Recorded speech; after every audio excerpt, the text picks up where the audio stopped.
¿Cómo están viviendo los médicos de los centros de salud esta crisis sanitaria que hay en nuestra ciudad? ¿Qué tal? Muy buenas noches y bienvenidos una semana más al programa de salud de esta casa, Cita Previa. Hoy vamos a hablar de la dimisión de la Dirección de Atención Primaria con los coordinadores de los centros de salud de San Agustín y de la Antigua en Gamonal, pero también les contamos qué ejercicios hacer para tener un vientre plano, además de llevar una buena alimentación, y seguimos con los casos de coronavirus. Luego se lo contamos.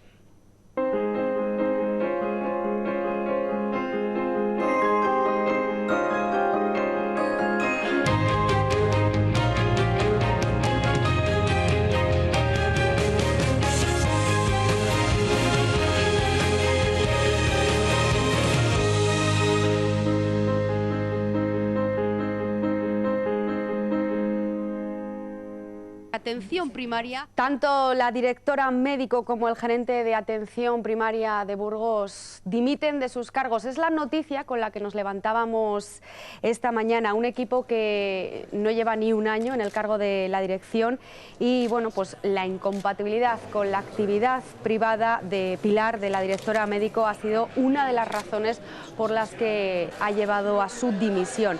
Eso sí, nos han trasladado esta mañana que están muy satisfechos y muy contentos con el trabajo que han realizado durante casi este año, porque el 18 de febrero iban a hacer ya un año de esa dirección. Todo esto llega tras una semana de crisis sanitaria y después de que la Consejería de Sanidad haya decidido aplazar la apertura de las urgencias del Divino Valles. Hoy vamos a hablar con Pablo Pérez, es el coordinador del Centro de Salud de San Agustín. Muy buenas noches, ¿qué tal, Pablo? Hola, buenas noches. Y con María Vox, la coordinadora del Centro de Salud de Gamonal, Antigua. Muy buenas noches, ¿qué tal? Hola, buenas. Bueno, ¿cómo os habéis quedado los profesionales sanitarios de los centros de salud al conocer esta noticia de la dimisión de la Dirección Médica de Atención Primaria?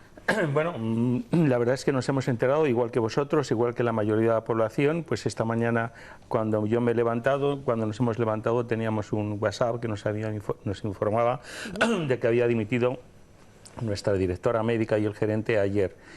Nos hemos quedado pues estupefactos, perplejos. Es inexplicable teniendo en cuenta que hace 2 días tuvimos una reunión en Valladolid con la consejera respecto al tema de las urgencias y había la sensación después de esa reunión fue una sensación de que la consejera era comprensiva con la situación de Burgos, que había buena sintonía con la gerencia de Burgos y todos sacamos una buena impresión. Es decir, nadie podía imaginarse que 2 días después Pilar dimitiera por los motivos que fueren, ¿no? Es algo que nos ha dejado absolutamente estupefactos, ¿no, María? Sí, además nos hemos quedado muy tristes porque Pilar es una persona que ha tirado del carro cuando teníamos problemas y se ha puesto al frente de todos y ha sido una de las personas, bueno, y con Santiago, más dialogantes con todos los profesionales. Ella conoce muy bien la atención primaria y creemos que ha mejorado mucho este año, aunque a lo mejor de cara a la galería, a los pacientes o a los usuarios no lo saben bien, pero ha mejorado muchos huecos que había de asistencia sanitaria en los centros de salud, ha ido haciendo y cambiando las cosas en la línea que creíamos todos que era la buena. Yo creo que Pilar no ha hecho muchísimas novedades, como bien estás diciendo, María, en todo este año, y bueno, desde aquí también la queremos dar muchos ánimos porque es colaboradora nuestra cada 15 días y como médico de familia, eso sí, aparte, pero bueno, todo irá pasando, todo volverá a la calma después, bueno, de esa reunión que has comentado, Pablo, que tuvisteis con la consejera, ¿no? Ha decidido aplazar el funcionamiento, la puesta en marcha de las urgencias del Divino Valles. ¿Cómo lo veis esto? Pues lo vemos de forma completamente incomprensible. Primero porque nuestra gerencia ya nos había informado desde hace tiempo que el PAC de las urgencias del Divino Valles prácticamente iban a abrirse de todas formas el día 3 de febrero, es decir, el próximo lunes. Esa información la teníamos de una forma más o menos oficiosa y de hecho tanto los médicos que trabajan en el SUAP, en el PAC de San Agustín, como yo creo que todos los médicos de atención primaria, y de hecho creo que también se comentaba en la prensa, estaba esa fecha asegurada, ¿no? Lo que no sabíamos era si iba a funcionar más a corto o medio plazo esos 3 centros de salud que de repente han aparecido, cuando el año pasado no teníamos personal para mantener el PAC el centro de urgencias de Gamonal. Ahora resulta que se han inventado otros 3 centros más, que prácticamente era imposible, inviable, porque no hay personal. Bueno, nos confirma que va a ser solamente el PAC único de momento, que va a funcionar en el Divino Vallés. Desde nuestra gerencia parece ser que está todo terminado, y entonces la información que nos comenta Verónica Casado, nuestra consejera, es que no se abre de momento porque le van a aumentar la capacidad resolutiva de ese centro de urgencias, añadiendo un servicio de radiología y un laboratorio para poder hacer análisis, aumentar así su capacidad resolutiva, y entonces es cuando se abrirá. Y yo me pregunto, nos preguntamos todos, ¿y por qué no se abre ahora, aunque sea sin análisis, sin radiografías, necesidades que creemos nosotros los profesionales que no son imprescindibles para hacer urgencias de atención primaria? ¿Por qué no se abre ya y se mantiene la situación absolutamente, digamos, no digo tercermundista, porque tampoco hay que ser terrorismo dialéctico, ¿no? Pero una situación realmente incómoda en San Agustín, no reúnen las condiciones, ahí no hay quien aparque, un sitio que está completamente, es el extremo distante de otros lugares de la ciudad de Burgos. El PAC del Divino Vallés estratégicamente tiene más proximidad a todos los barrios, se puede aparcar, va a tener más condiciones. ¿Por qué en este momento, nos preguntamos, no se abre? Hoy he hablado con el coordinador del SUAP y me lo estaba diciendo, pero ¿por qué no vamos allí? ¿Por qué no vamos ya? Bueno, pues de repente nos dicen que hasta que no haya rayos, hasta que no haya laboratorio, no se abre. Sencillamente argumentos incomprensibles. El ambiente, por ejemplo, en el centro de salud de Gamonal de la Antigua. Yo creo que en Gamonal, a ver, durante muchos años, lo que pasa es que yo creo que a la gente se le ha olvidado un poco. La gente, los vecinos de Gamonal son los que han pedido por favor que las instalaciones mejoraran, porque ese centro de salud tiene un montón de años y hay muchas deficiencias. Además, el año pasado particularmente, pues cada vez que llovía se inundaba, no había detectores de humo, hay una serie de deficiencias muy incómodas, que los cuales, si sumas 200 personas en 14 horas allí metidas en una sala en invierno, que en época de epidemia siempre hay más gente, pues hacía aquello insostenible. ¿Qué ha pasado? Que yo creo que a la gente de Gamonal se le ha olvidado un poco, porque cuando dijimos, bueno, pues vamos a buscar una solución, un sitio, unas instalaciones razonables, mejores, más modernas, en su momento se propuso el centro nuevo del José Luis Santa María, pero alguien de gerencia de arriba lo descartó por lo que fuera, pensaron que habría demasiados avisos o yo no lo sé. Y entonces ahora que hay una alternativa que además está más o menos eso, equidistante a todos los centros de salud, pues ahora parece que no la quieren. Quiero decir, son unas instalaciones nuevas, es verdad que lo ideal sería tenerlos todos a la puerta de casa, pero las instalaciones son un desastre y a la puerta de casa no vas a encontrar un edificio nuevo para poner unas urgencias maravillosas, ojalá lo hubiera, pero no lo hay. Entonces, lo que hay que intentar es que todos los ciudadanos de Burgos tengan las mismas oportunidades, da igual donde vivan. Y es verdad que en Gamonal está lo del aparcamiento muy difícil, igual que en San Agustín, y el Divino Vallés tiene un parking fantástico al que la gente, si tiene que llegar hasta allí porque lo necesita, pues va a poder aparcar y no se va a andar peleando con el camino. Las asociaciones de vecinos, sobre todo en Gamonal, bueno, pues van a seguir con sus propuestas de movilizaciones. Es más, realizaron una manifestación el próximo 20 contra ese PAC único del Divino Vallés, pero hay que decir que no todos, porque nos han mandado un comunicado que yo tengo aquí a los medios, y es que Fuentecillas y San Pedro de la Fuente están en contra de esa decisión de manifestarse y sí que piden que se abra, ¿no?, el Divino Vallés. Nos han mandado precisamente este informe esta mañana, porque lo ven razonable y, eso sí, siempre que tenga, bueno, pues eso, unas buenas instalaciones. Yo no sé si estaba todo muy apresurado para ir. Sí que has comentado, Pablo, que no es necesario, ¿no?, que haya un análisis de sangre, que haya un ecógrafo, un rayo X. Mira, quien más lo saben son las personas que hacen urgencias, es decir, los profesionales que están trabajando en urgencias de atención primaria. María ha trabajado o trabaja, los del SUA, por supuesto, ellos comentan que eso no es necesario. Si ellos dicen que no es necesario, y evidentemente reivindicarían mejoras en su atención, en su calidad de servicio que dan, si ellos no lo dicen, ¿por qué resulta que nos dan algo o les dan algo que no necesitamos? Es un poco difícil de entender. A lo mejor se pretende de alguna forma que con eso descongestionar las urgencias del UBU. Yo lo que te digo es que para mejorar las urgencias del UBU, para mejorar las urgencias de atención primaria, hay que mejorar la atención primaria. O sea, el referente de la sanidad de la población tiene que ser el centro de salud. En el centro de salud tenemos que solucionar la mayoría de los problemas, urgentes o no urgentes, de la población. Y eso de potenciar las urgencias, parece que de alguna forma estamos estimulando, estamos educando a la gente para que utilicen los servicios de urgencias y al final los están mal utilizando. Están saturadas por un montón de pacientes que no tienen patología urgente. Pero eso lo ha promocionado la administración, tanto autonómica como central, desde hace un montón de años. Hacer grandes hospitales, muchas ambulancias, las camisetas rojas ahí, las sirenas. Eso no es atención, eso no es calidad sanitaria.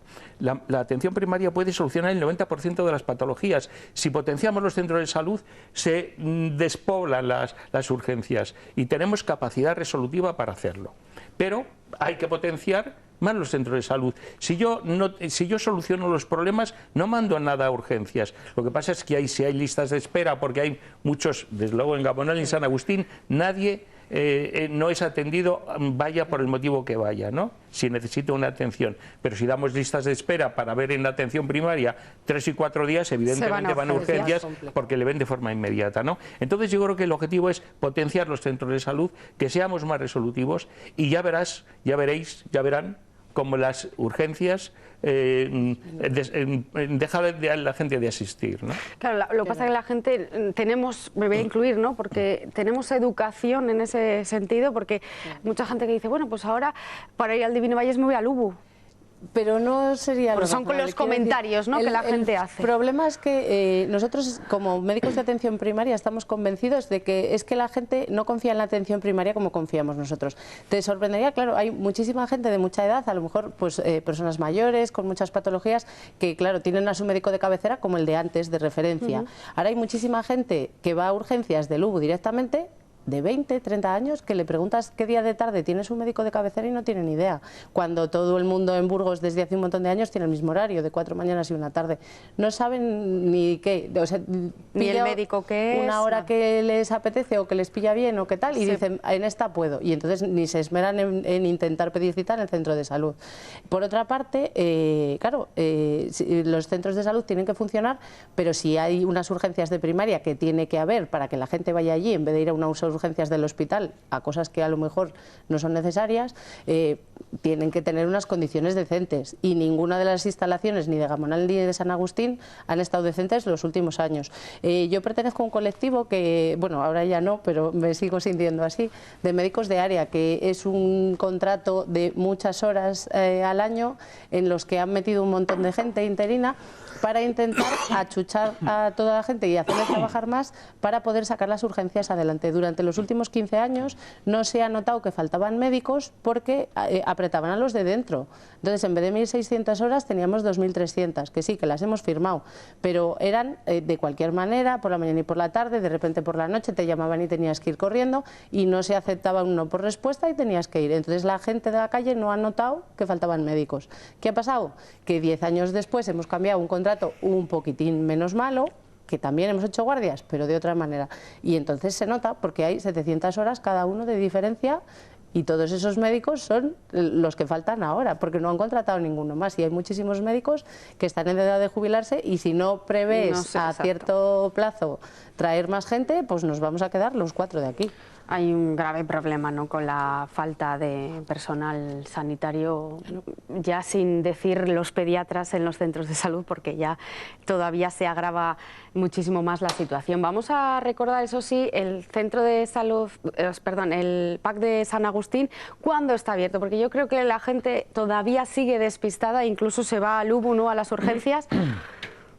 Bueno, de momento, a partir del lunes, Las urgencias van a ser asumidas exclusivamente por el PAC de San Agustín, que funciona todos los días desde las 3 de la tarde hasta las 8 de la mañana del día siguiente, los días de diario, y luego los fines de semana, 24 horas hasta las 8 de la mañana del lunes. Eso, en teoría, van a asumir las urgencias de todos los centros de salud. Luego los pacientes que tengan su médico por la tarde en los centros de salud irán a sus médicos correspondientes y evidentemente serán atendidos en los centros de salud. La idea a largo plazo, yo creo, sería que independientemente de que haya un PAC completamente bien dotado y que atienda las urgencias de atención primaria, que podría ser el PAC único de Divino Vallés, a largo plazo a lo mejor los centros de salud debieran asumir esas urgencias.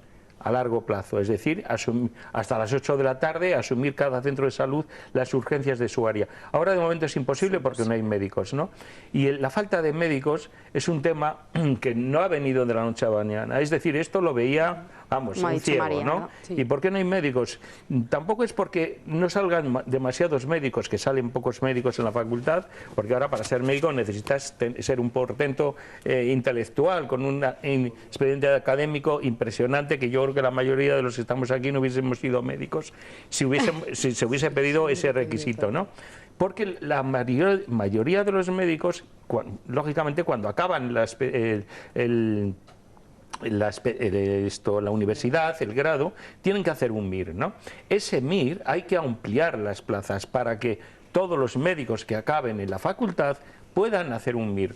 Nosotros como médicos de familia hemos hecho un MIR y entonces los médicos de familia, los pediatras, también los anestesistas. Faltan médicos por todos los lados, pero hay que aumentar las plazas MIR. Y aumentar las plazas MIR depende de las comunidades autónomas. Y aumentar los tutores que tutoricemos a los médicos residentes. Entonces es un tema que también las comunidades autónomas tienen que mejorar en aumentar esas plazas MIR y luego fidelizar a los médicos que acaban para que no se vayan al País Vasco, que evidentemente cobran más y tienen mejores condiciones laborales, y conseguir que los médicos que aquí formamos, que llevamos muchos años formando médicos, se queden en Castilla y León, que se queden en Burgos. Hemos formado, Marisa y yo, muchos médicos que desgraciadamente, María, perdona, que desgraciadamente se han ido, ¿no? Y eso da muchísima pena que se vayan a otras comunidades autónomas cuando se podían haber quedado aquí con nosotros. Y la segunda parte es eso, que la fidelización también consiste en condiciones de trabajo decentes. Quiero decir, hay mucha gente de aquí y de fuera que en el fondo todos trabajamos por dinero, entonces si aquí te ofertan unas condiciones laborales X, las que sean, que no son maravillosas, pero están, y un dinero que es 4 o 5 veces menos que en otras provincias, o depende de temporadas o lo que sea, te tienen que fidelizar con una cosa atractiva. No te pueden decir, oye, contrato, vamos a decir, como si fueran unos grilletes para 2 o 3 años, porque la fidelización que querían o que ha propuesto el Ministerio últimamente ha sido, vamos a aguantarles aquí todo lo que podamos antes de que se vayan, pero la gente está deseando marcharse, no quedarse. Entonces, claro, hay que ofertar cosas buenas, y si no, nos vamos a quedar los de aquí, y no somos muchos, y hay muchos en edad de jubilación ya. Pues Pablo, lo peor está por venir. Todavía nos queda, entonces hay que prever muchas cosas y hay que empezar a ponerse las pilas para atraer gente para luego tenerla. Pues Pablo, María, seguiremos hablando. Muchísimas gracias por habernos acompañado, porque la noticia sigue, lógicamente. Ahora hay que volver, ¿no? La Consejería de Sanidad, tanto la gerencia del SACIL, ¿no? Me imagino regional, tendrá que volver a asignar a esa Dirección Médica de Atención Primaria. Gracias por acompañarnos. Vale, Muchas gracias. Nos vamos a ir a nuestra sección de Ponte en Forma, porque hoy Jorge nos va a traer unos ejercicios para dejarnos un vientre plano.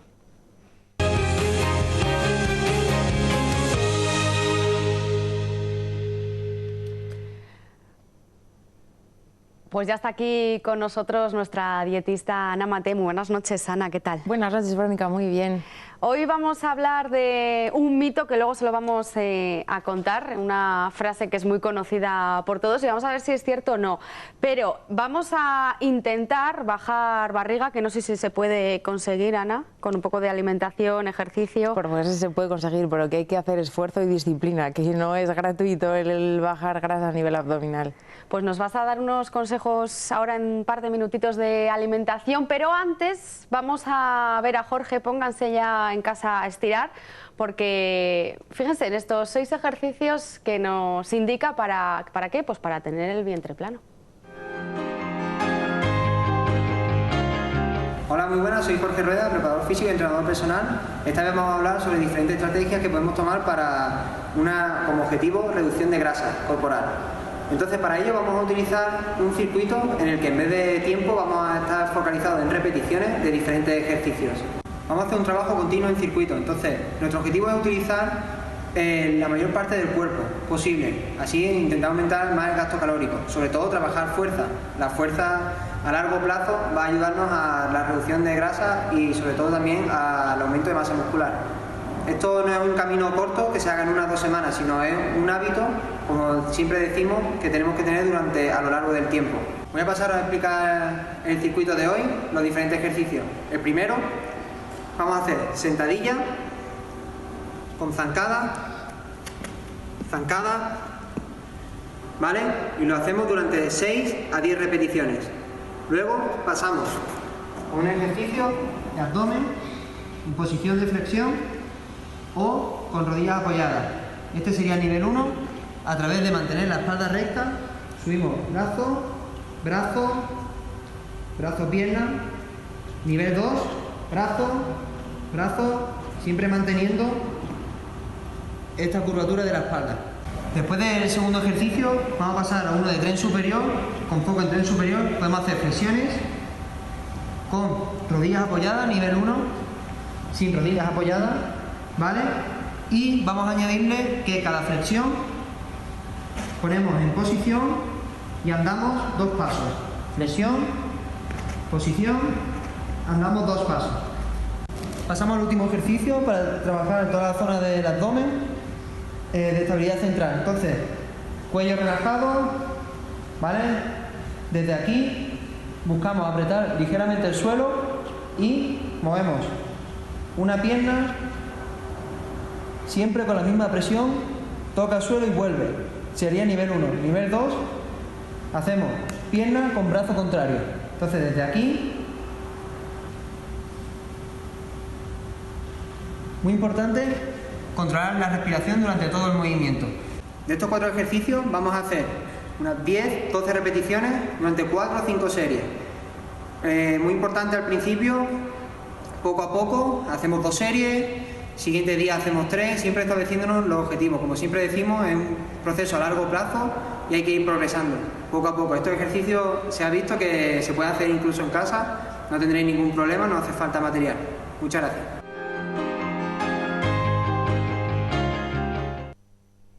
Pues muchas gracias a ti, Jorge. Yo creo que, bueno, pues unos ejercicios fáciles, eso sí, hay que ser constante, como has dicho, Ana, y combinarlo con una dieta, no sé si se puede decir así, o qué tipo de alimentos nos pueden ayudar a bajar esa grasa abdominal. A ver, más que una dieta es una alimentación, en este caso, de llevar una serie de directrices. Como bien dice Jorge, al final que hay que mantenerlo en el tiempo, que esto no es algo que sea a corto plazo, sino que hay que dedicar un tiempo de forma continuada para conseguir el objetivo. En este caso, cuando nosotros ingerimos, todos sabemos lo típico de tengo que ingerir menos kilocalorías en cuestión a lo que yo gasto, que es nuestro gasto energético. Si eso lo hacemos de forma continuada, eso nos ayuda a una pérdida de grasa de forma total, pero no de forma localizada. De lo cual, siempre lo primero a tener en cuenta es que tenemos que realizar una correcta alimentación, además de hacer ejercicio en este caso. Aparte de llevar la correcta alimentación, algo a tener en cuenta cuando queremos perder el tema de grasa abdominal es que hay que reducir el nivel de azúcares. Los niveles de azúcares, en este caso, lo que hace es aumentar la cantidad de insulina en sangre y eso está totalmente relacionado en este caso con la obesidad, pero también puede producir una resistencia lo que es a esta hormona, y el que produzca la resistencia a esa hormona lo que va a producir es un mayor acúmulo de grasa a nivel abdominal. También se dice que hay que aumentar la ingesta de fibra. La ingesta de fibra lo podemos hacer a través de frutas, a través de verduras, de legumbres, de cereales integrales. Todo eso lo que va a hacer es aumentar la sensación de saciedad, lo que vamos a hacer es comer menos y eso va a disminuir o va a retrasar lo que es la absorción a nivel abdominal. Es muy importante lo de dormir por lo menos 6 horas. Si no dormimos 6 horas y dormimos menos de 6 horas, el metabolismo se produce una ralentización en la cual se produce una mayor absorción de grasas. Entonces hay que intentar por lo menos dormir 6 horas de forma diaria. el nivel de estrés al día de hoy, todos por nuestro nivel de vida, nivel laboral o familiar, eso hace que se libere una hormona, que es el cortisol, que está relacionado con que se produzca una mayor absorción, en este caso, de grasa a nivel abdominal. Y teniendo en cuenta que cuando estamos estresados es como que tenemos ansiedad por comer y siempre comemos alimentos superfluos, pues eso nos va a llevar a mayor aumento, en este caso de grasas. Hay que intentar evitar, que yo creo que eso ya no solo a nivel de grasa abdominal, sino a nivel general, el típico de los panes refinados, los panes blancos, intentar siempre tirarnos a lo que son panes integrales, aunque al día de hoy es muy difícil encontrar un pan integral 100%, lo que son las carnes procesadas, los snacks o patatas fritas, las bebidas azucaradas o las bebidas alcohólicas, que ya sabemos que tienen un aporte calórico muy elevado, son kilocalorías vacías, no tienen aporte nutricional como tal.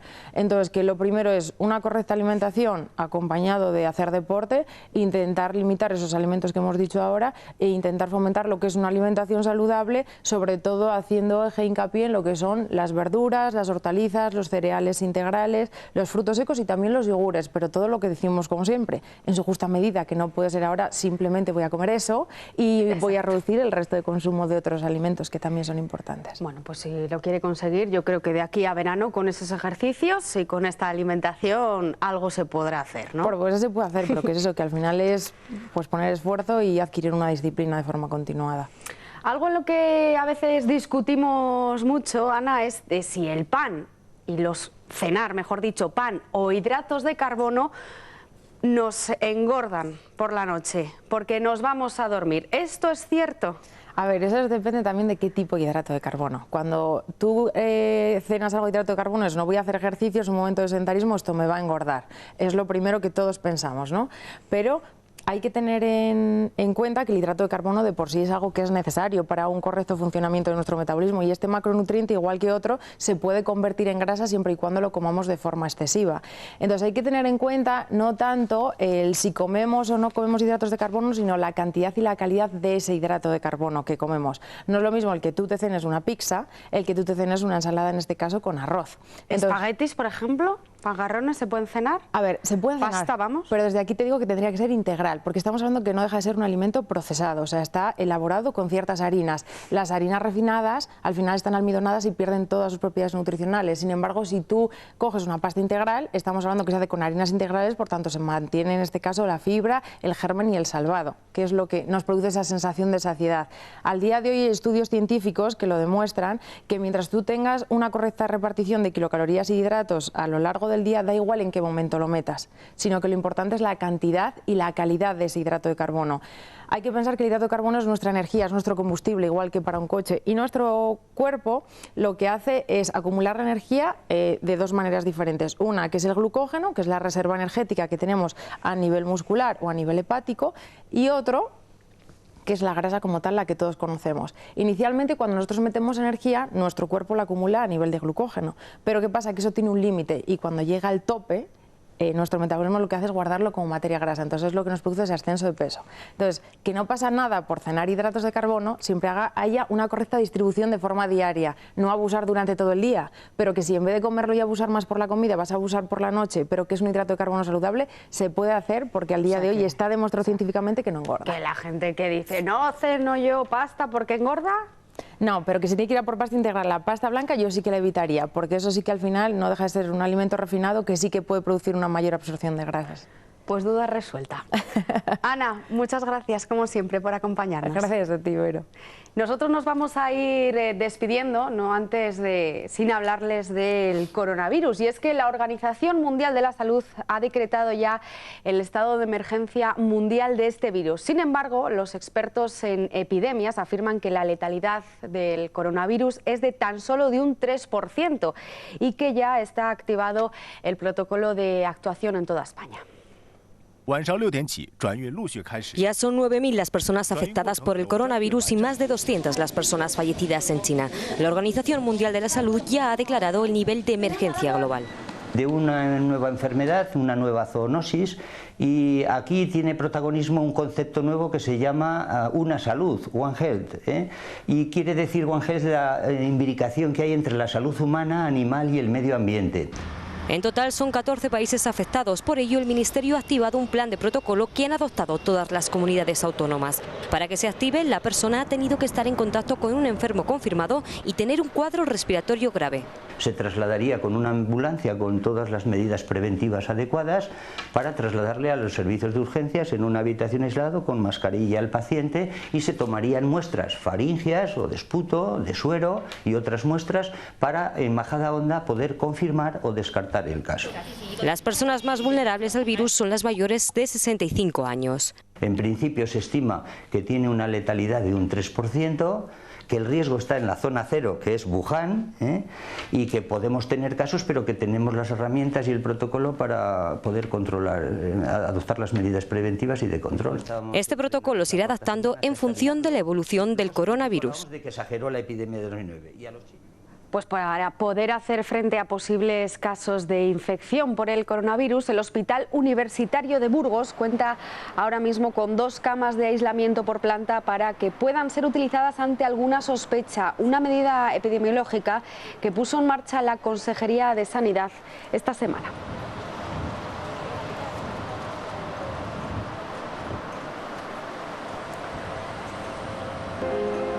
Pues ahora sí, nos despedimos. Más salud, como ya saben, la próxima semana aquí en La 8 Burgos. Gracias, como siempre, por acompañarnos. Chao.